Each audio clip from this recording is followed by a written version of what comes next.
हम ये रिजर्वेशन इंशाल्लाह लेके रहेंगे। इस गवर्नमेंट से तो हमको उम्मीद नहीं है, मगर इसके माने ये नहीं है कि हम खामोश बैठे।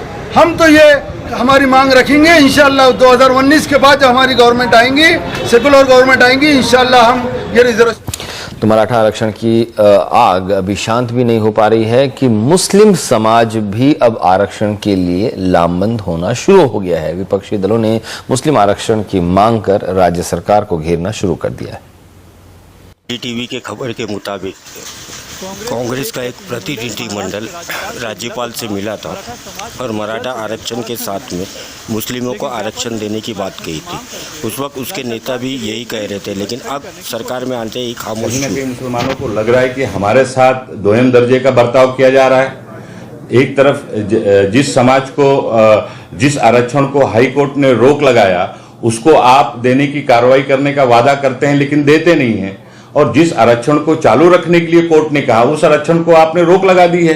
तो कहीं ना कहीं सरकार की नीयत पर लोगों को शक है।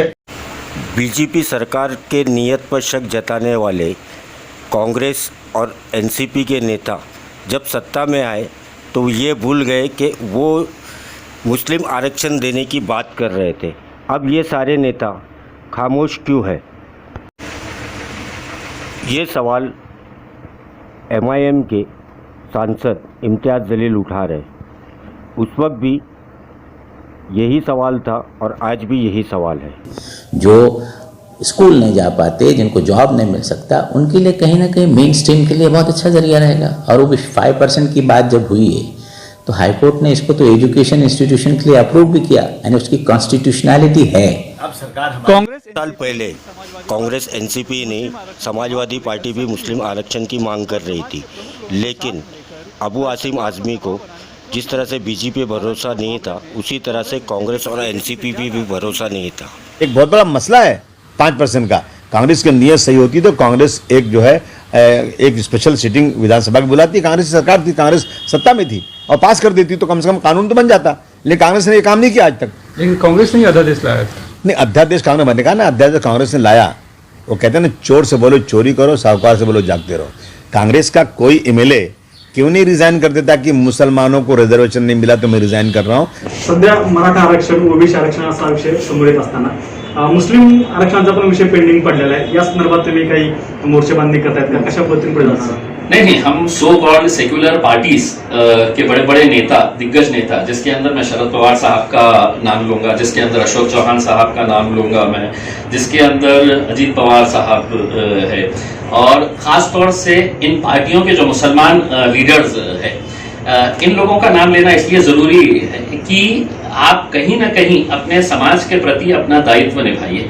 ठीक है, मराठा समाज के लिए जितने भी मराठा नेता वो कर रहे हैं, वो अपने समाज के अंदर जो पिछड़ा वर्ग है उनको आगे बढ़ाने के लिए वो मेहनत कर रहे हैं। मेरा ये सवाल है, नवाब मलिक साहब क्यों खामोश बैठे हैं? आरिफ नसीम साहब क्यों खामोश बैठे हैं? असलम साहब क्यों खामोश बैठे हैं? दूसरे जो मंत्री है वो क्यों खामोश बैठे हैं? हमारे कोल्हापुर के मंत्री हो, तो कम से कम मुस्लिम जो नेता है, जो सत्ताधारी पक्ष के हैं, हम कितना भी चिल्लाए तो हमको कहेंगे कि ये तो विरोधी पक्ष का है, इनका काम ही है करके। लेकिन सत्ता में बैठे हैं तो उसे मुंह में लड्डू लेकर बैठने की जरूरत नहीं है। आपको कहीं ना कहीं आपको समाज के बारे में भी बात करना है, किसी का विरोध ना करते हुए। हाईकोर्ट ने जब कहा है कि 5% इनको मिलना चाहिए, तो वो 5% के लिए तो कम से कम आप सत्ता के अंदर आए हैं। और मैं जब आमदार था तो ये वही नेता है on the floor of the house, वो वहां पर चीख चीख कर कहते थे कि आपने तो मुसलमानों को रिजर्वेशन देना चाहिए करके। देवेंद्र फडणवीस की सरकार से मांगते थे, जबकि उनको मालूम था कि भारतीय जनता पार्टी मुसलमानों से कोई लेना देना नहीं है। अब आप तो सत्ता में आए हैं और आप तो एक सेक्युलर फ्रंट बनाए हैं, अपने आप को सेक्युलर फ्रंट बनाकर, तो कैसे मुसलमानों के वोट चाहिए आपको? मुसलमानों के रिजर्वेशन के बारे में है तो आप कोई मुंह खोलने के लिए तैयार नहीं है। और सिर्फ मुस्लिम लीडर्स ही क्यों, शरद पवार साहब की भी हमको तस्वीरें याद है कि टोपी पहनकर इफ्तारी के अंदर खजूर खाते हुए, ये तस्वीरें सिर्फ है तो क्या रमजान के लिए रहती है? अशोक चौहान साहब सिर्फ ये क्या तस्वीरें हैं तो अपनी इसके लिए करते हैं? और अब तो है तो उद्धव ठाकरे साहब भी है तो मुसलमानों को लुभाने की कोशिश कर रहे हैं। तो कम से कम थोड़ा बहुत तो उनके साथ इंसाफ करिएगा, हमारी यही उम्मीद है।